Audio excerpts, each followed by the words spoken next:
Hello, in this video you are going to learn how we can create a perspective view using a floor plan here of a bathroom. The first thing that we would have to do obviously would be to find out the best point of view to get this rendering done. The perspective is quite small, so we would just have to be careful how we place our lines. If we stand over here and look this way, we might not see the shower. We will probably have to close the door and do the rendering maybe from this corner looking this way. So let's get ourselves started. Alright, so what we would have to do first is figure out our perspective. If I'm standing right where I said on that corner, I would probably have to start with my walls and maybe something like this over here. These would be the walls and the shower stall would be placed somewhere here. Let's do the other wall somewhere here. But that wouldn't really show us the bathroom. I mean the toilet. We would have a window over here. We don't have to settle too soon if we don't love the perspective view that we are working with. The counter would be placed somewhere here.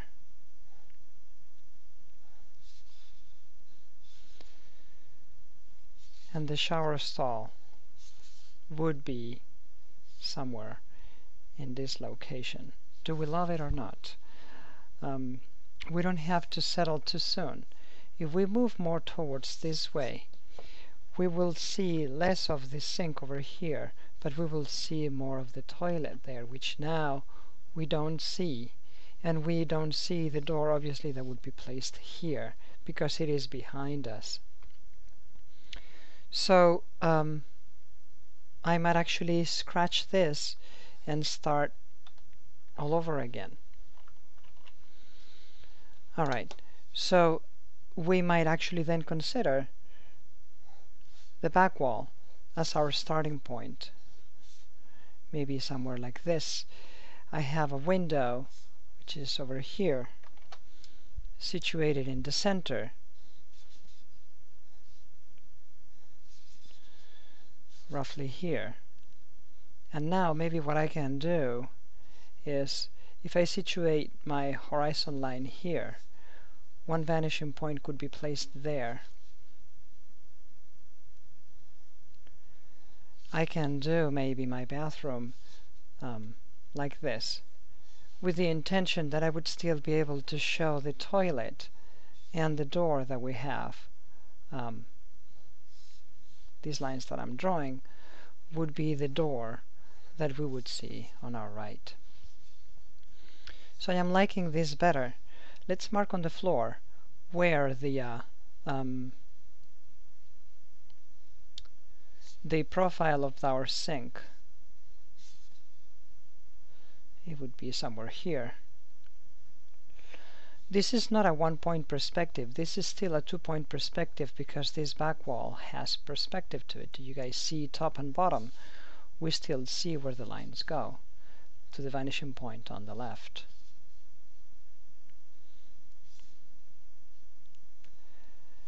But that falls outside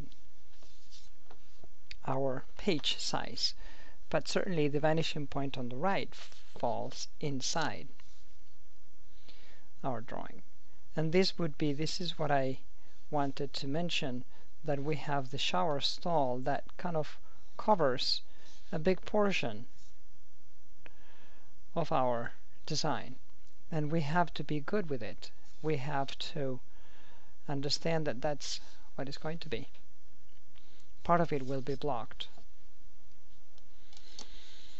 If we are not okay with it, then we would have to start all over again and find a different perspective. Alright, so if we are okay with it, then obviously all this would be erased because it would not be seen, right? And now we would have to find our perspective for the shower stall, for the shower enclosure here, somewhere like this. So you see, we see very little of the sink.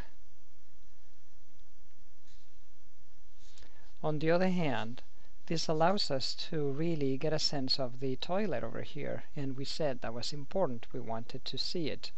So in order to get the toilet drawn correctly, what I would do first is draw a rectangle and then add extra details to it. So first I would do just an L-shaped structure and then work on the extra details later. We have the shower enclosure doing something like this, and then I'm not sure yet what type of bar we have to open it, but let's assume that this would be made of glass and that we can see part of the inside through the glass. Alright, so we'll have to render this in with some blue tone.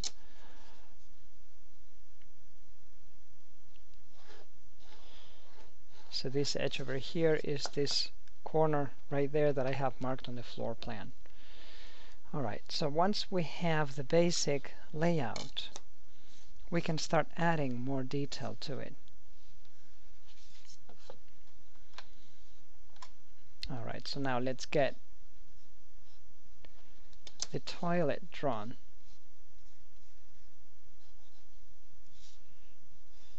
This is the water reservoir.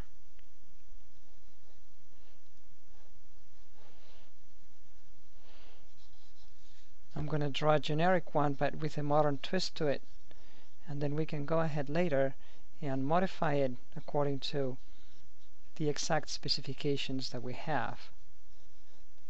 But maybe at least we got the main shape going. The lid kind of droops a little bit. Let's make it straighter over here, and this line goes this way. We barely see the edge because of the perspective that we have. It needs to go to that vanishing point right here. Alright, so we got the main perspective lines there. Alright, feels that we might have to open it up a little bit more so that people would sit there comfortably. Then obviously we would have to change this design according to the exact shape that we have on the model and everything else, but at least, you know, we got it, the main lines figured out. Now let's define a bit more our wall over here, our window.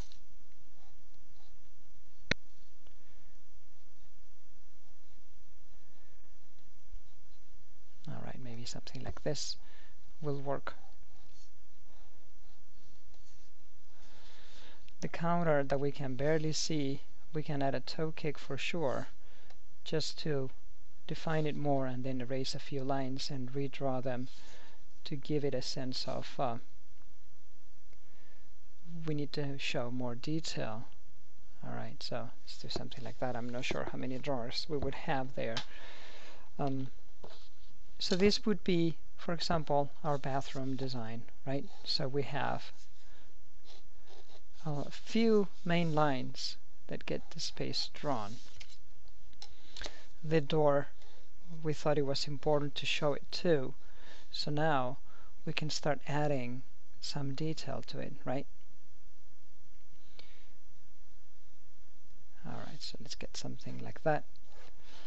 Not sure what type of door we want, but let's get a few lines drawn on the door. Also to help us with perspective, something like this. The thickness of the door frame, it's important, it's so close to the viewer that we really need to show it. When we render bathrooms, we certainly have to play well with our perspective because they are usually quite small bathrooms, and we don't have a lot of room to really make grand perspectives. We have to be very careful with how we draw our lines. And then the next thing, if this is our vanishing point right there, we would have to add some lines from the floor on the floor to show some sort of a floor grid.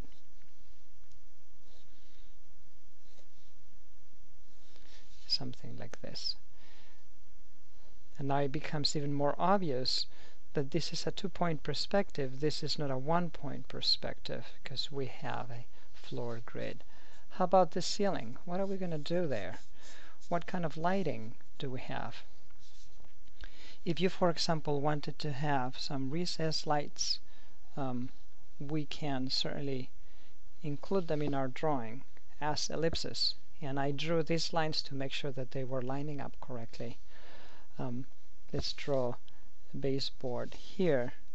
And now we would be ready to add some color. Do we want to add wainscot panel and then start designing? Why not, right? So let's get something going on here. A chair railing over there, wainscot panels over here. Let's suggest a few lines to indicate them. And in the foreground, obviously, the panel would be more visible, and that gives us the opportunity to exaggerate perspective right there on the front. Let's extend this line for our perspective. And now we would be ready to add some color. Alright, as always, you want to test first your markers on the side just to see how they are doing. And then, with vertical lines, you can work with your markers to really get the rendering going. Vertical strokes, very important. You also want to, it's not the right color, you want to work with two shades of color to get lighter and darker tones. One wall should be lighter than the other, or one wall should be darker than the other, right? That would give us the necessary detail that we need, the necessary sense of perspective that we need. Alright, so we have something like that. Now let's add, whoops, I'm not sure about that. That's why it's important to test it on the side first. Let's add some wood tones. For example, I really want to have that wooden door there. Do I have any other wooden tones in the bathroom? Maybe the cabinet over here. How about the window? Do we have wood tones? Well, let's add some tones there. And then it's important as well to consider the ceiling. I'll do vertical lines on the ceiling so that it would not look as bright and white. Let's add as well some gray for the toilet. Now let's go into light blue and figure out, make it evident that we have glass panes over here.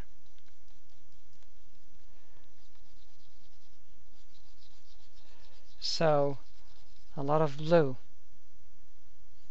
light blue, to make it clear that this is a glass enclosure.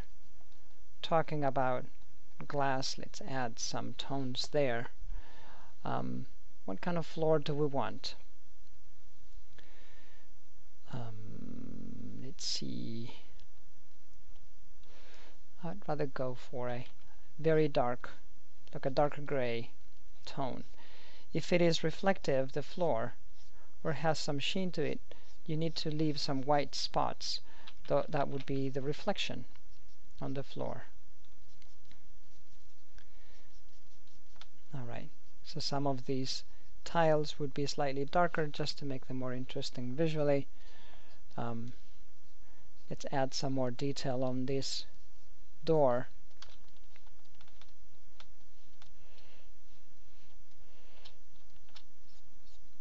some detail on the wainscot panels.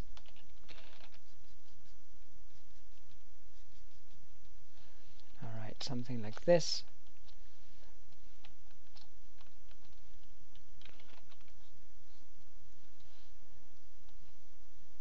And we would be on our way. Okay, so hopefully you enjoyed this video, and now hopefully you will be interested in doing your own rendering, provided the knowledge that you gained after watching this video. The last thing that I would do would just be to emphasize slightly my shadows on some areas, just to make this space more three-dimensional, and we would be set.